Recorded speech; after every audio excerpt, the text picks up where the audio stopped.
Er wordt van alles bedacht om studenten naar de stembureaus te krijgen. Een stem uitbrengen kost het nevens de poster maar 18,3 seconden.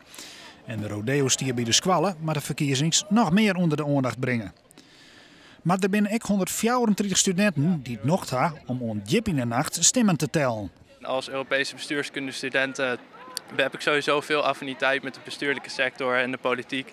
En hierbij kreeg ik de kans om eens een kijkje achter de schermen te nemen van hoe gaat het eraan toe na het stemmen en wat zijn de activiteiten die daar plaatsvinden. Bij een digitale spoedcursus had de gemeente de studenten Tarret op een flink stukje telwerk.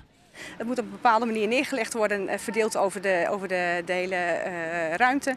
Je moet goed kijken naar is een stembiljet is geldig of ongeldig. En daar moet je allemaal rekening mee houden. Dus het is niet zo maar van 1 tot 10 tellen, zeg maar. Het is dus nog best een gedoog.